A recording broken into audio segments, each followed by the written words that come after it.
All right, we're going to be joined here. We've got to move along because she is scheduled for another interview right behind us. Rebecca Kisseling, I think I'm saying that name correctly. Rebecca, thank you for being with us tonight. Thank you for having me, and it's Rebecca Kiesling. Kiesling. Well, all right. Well, I tried to get them to tell me during in my ear and even in text phonetically spell it out for me. All right, Kiesling. All right, thank you for being with us. Um, Share our story. It's a heartbreaking story. You've got an awful lot of courage because you've been doing a lot of media. Tell our audience your personal story and the crusade that you are on. Well, I don't know how much strength or courage I have because it's just I was asked to testify before Congress. Um, my family story, the story of the loss of my children, was kind of, I guess, sensational as far as the media is concerned because three young people all died together, and two of them brothers. My two sons, Caleb and Kyler. They were 20 and 18, and they died July 29th of 2020, along with 17-year-old Sophia Harris from fentanyl poisoning when they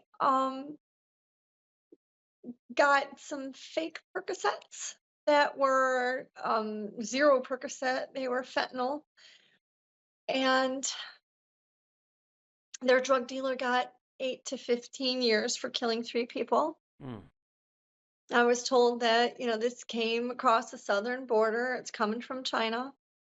I didn't know what fentanyl was. I didn't know about any of this really. I just kind of heard of the opioid crisis and I thought it was people getting hooked on pain meds.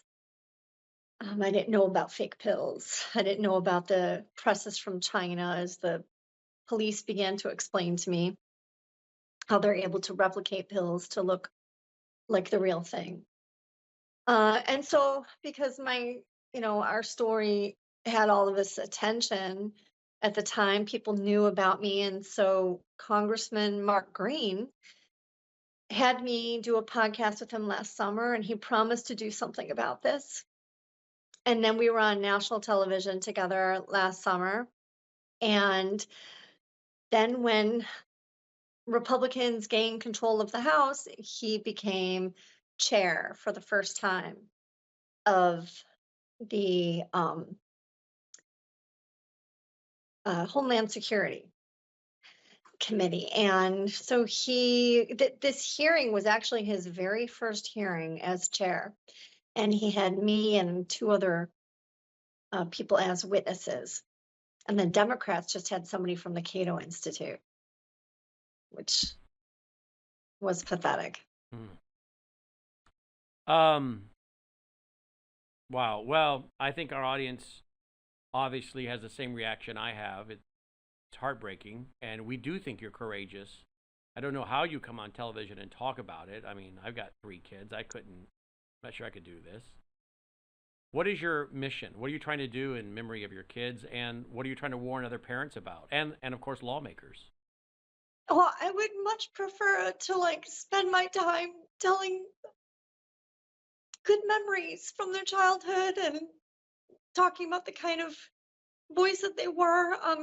They both wrote things out shortly before their deaths. They wanted to be free from drugs. They were clean for a while after they got in trouble because of it, and wrote out some really profound things. Caleb, was saying that I'm more than a conqueror. I can do all things through Christ who strengthens me. He wanted to start speaking in schools. He said that, my failures don't even begin, um, to describe like who I am as a person. And they were so much more than this. I mean, Caleb was vice president student council and an A student. He was going to go into the Navy. He scored a 90 on the PCAT. And Kyler was a great athlete, funny kid. Their teachers all said how respectful they were and that they had the best manners and that kids just don't act like that anymore. But like so many other young people, over 100,000 a year, now over 110,000 a year, they got caught up in this.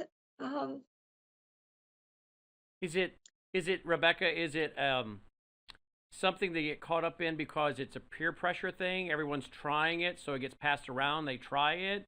Is it Well, a Caleb told me in ninth grade that it started when kids brought prescription meds to school from their parents' unlocked medicine cabinets. So Xanax and all the other, like all these painkillers. Mhm. And of course, we've done some shows on this, and we've looked at a lot of surveys, and a lot of these kids today, and I could give you the reasons why I think, and I think as a parent you could as well. But a lot of these kids today all express a common theme that I found, and I interviewed some teenagers randomly to ask, and the common question was anxiety, overwhelming anxiety by so many young people in this generation. And I would ask them, but what are you anxious about? You have parents that provide for you, you have a home, you have a support network, you have people that love you. What are you anxious about? And the common thing was, I don't measure up. I'm not as good as everybody else. I'm not as smart as everybody else. I'm not as talented as everybody else. I don't know if I have a future. There's so much happening in the world today. I don't know if there's a future for us. And so, whatever it might be that so many of these kids that I surveyed literally said, and this is why some of them turn to this because they're looking to release that anxiety. And then when they take Xanax and other things, their anxiety's gone. And so, does that resonate with you as a parent who's investigated why these kids are fooling around with this stuff? That's some of what Caleb wrote about. Huh. Um, yeah, and the school that they went to is just very, very, top 5 schools in the state. And he was devastated when he didn't make goalkeeper his sophomore year. He had been the goalkeeper freshman year, and um, they were I gave them more warnings than most parents do because their birth mother was a drug addict. She did heroin when she was pregnant with Kyler. Um, and his biological father tried to drown him um, when he was 9 weeks old Mm. because his biological father was high on heroin. And her mother was a drug addict, but their birth mother's grandparents were like wonderful pro-life activists, really good family. Like, there were they had a lot of children, and everybody else was thriving. Uh, and so, it began with vaping in middle school. Mm.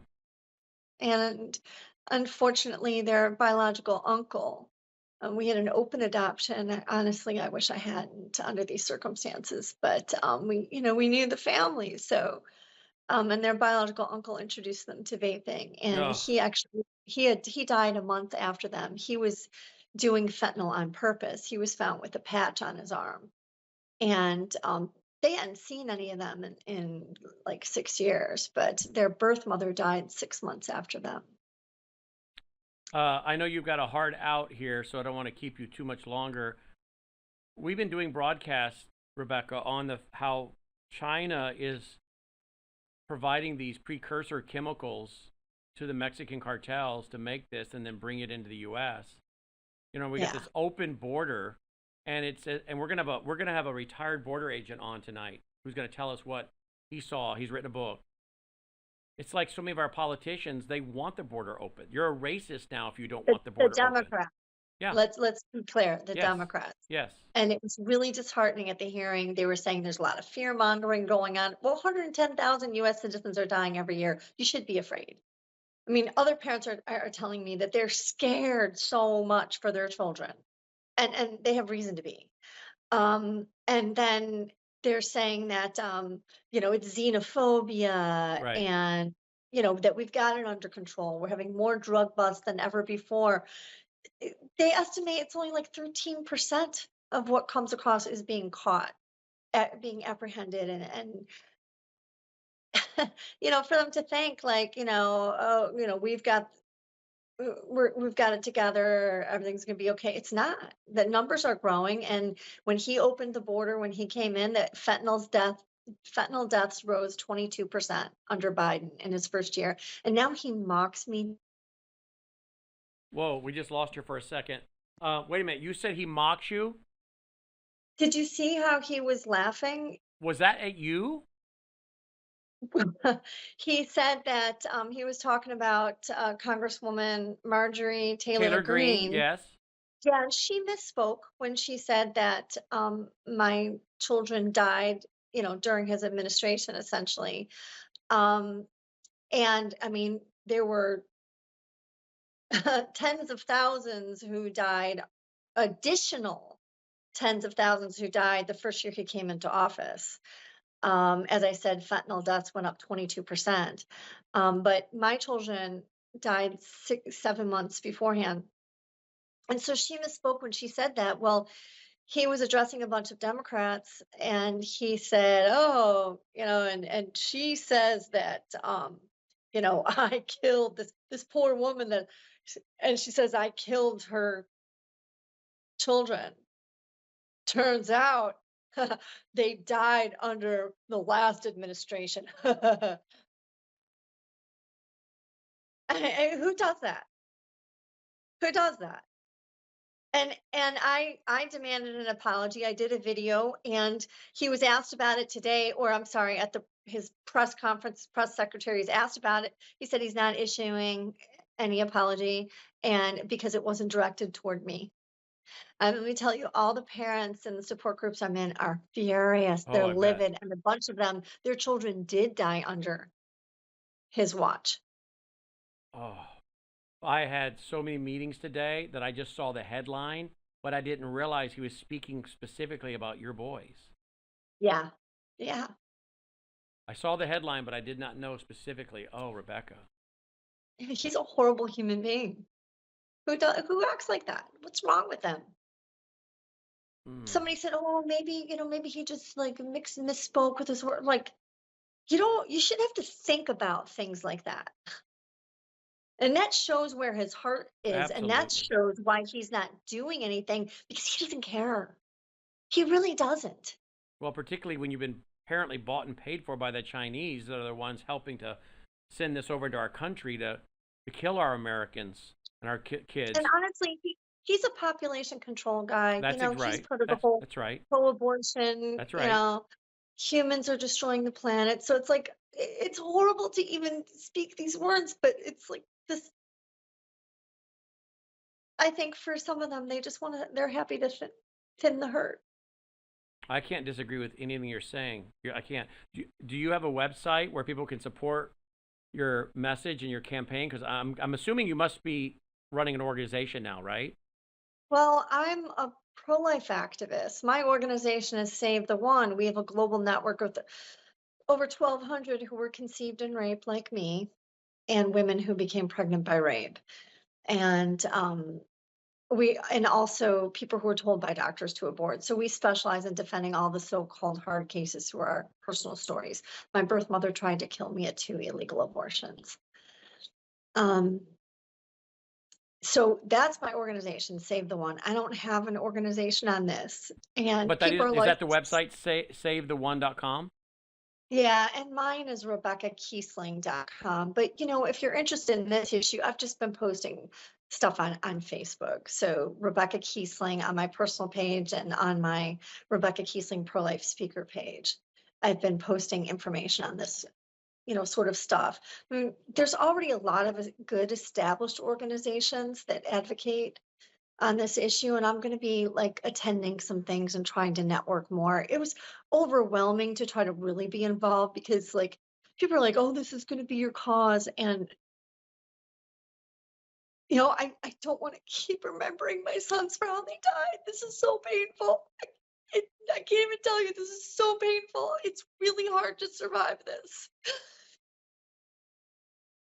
I am so sorry. Well, that's why I started the interview saying you're brave, you're courageous, and this is God. I don't know how you do it. I know our audience tonight. I know most of them right now are in tears. Parents, grandparents, Many of them have a story like yours with kids and grandkids. Others, they, like you said, they're afraid for that phone call because they know how prevalent this is. And all I can say is thank you for your courage and putting yourself through this emotional situation you do again and again. And I know you've got to go and do another interview just like this right behind this one. So I guess all I can do is thank you, and then ask our audience to pray for you, that you'll have the I strength really to keep appreciate going. it. I need it, and I have 3 teen daughters, Mm. so I need to, you How are they doing? know, How are they holding it's up? like life's been tough, especially for my oldest one. I mean, I had the 5 kids in 7 years, um, and the oldest one, was closer, like had more good memories, like, and they don't want to see me cry. Right. They deserve to be able to have a normal childhood. Yeah.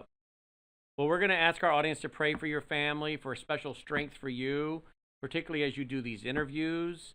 You get back in touch with us. You have a platform here for your message. If there's a cause or an event that you want us to promote, you let us know. We'll promote it. We're here to support you in any way we can. It's not enough, but we're here at least to let you know we want our audience to pray for you. And if there's something going on, you got an outlet here to get a message out. And I just thank you for coming on, Rebecca. Thank you so much. Thank you. Wow. All right, folks, let's take a quick break. We'll be right back. Looks like you've been sleeping well. Megan, he's back. The My Pillow guy. And you're looking good. Still feeling good. Well, just when you thought it couldn't get any better, we've got the best pillow ever, My Pillow 2.0. When I invented My Pillow, it had everything you'd ever want in a pillow. Well, now there's new technology that makes it even better. My Pillow 2.0 has my patented fill combined with a cooling fabric with temperature regulating thread. My Pillow 2.0 is truly the next generation of My Pillow. The best sleep just got even better. Whether you have a MyPillow or not, you need to get the brand new MyPillow 2.0. Call or go to MyPillow.com now. Use your promo code, and for a limited time when you buy one, you'll get a second one absolutely free. You're sleeping even better. And cooler, too. And you're looking good. Feeling good. I knew you would. Visit mypillow.com. Hello, I'm Brannon Howse. Several years ago, I worked with a team and we developed Extractgevity. It's an all-natural energy and health drink. All-natural energy and health drink. It includes bilberry extract, red wine extract, grapeseed extract, pine bark extract, and vitamin C. Now, you don't have to take my word for it. You can go do your own homework on the benefits of these extracts that are loaded with antioxidants. You can order it now at mystore.com. You'll get a savings if you use the code B66. Use the code B66 and you'll save. It's available at mystore.com. Again, an all-natural energy and health drink. And, of course, I have to throw in the disclaimer. This product has not been approved or evaluated by the FDA, is not intended to treat, cure, or prevent any disease. But please, check out the all-natural energy and health drink Extractgevity at mystore.com. All right, welcome back. Glad you're with us. All right, not often I need to cut the break as fast, threw the control room off, but holy cow. I don't know how many of you out there, that's so emotional and just so heartbreaking what we just listened to. Pray for Rebecca. Will you guys write down her name, mark her on your prayer list. This lady needs a lot of prayers. So I hope you'll do that. That's just one of the most emotional, gut-wrenching interviews. Losing a child at any age for any reason is horrible, but losing 2 of them, I mean, you're compounding the heartbreak, aren't you? Pray for Rebecca, her whole family, her daughters.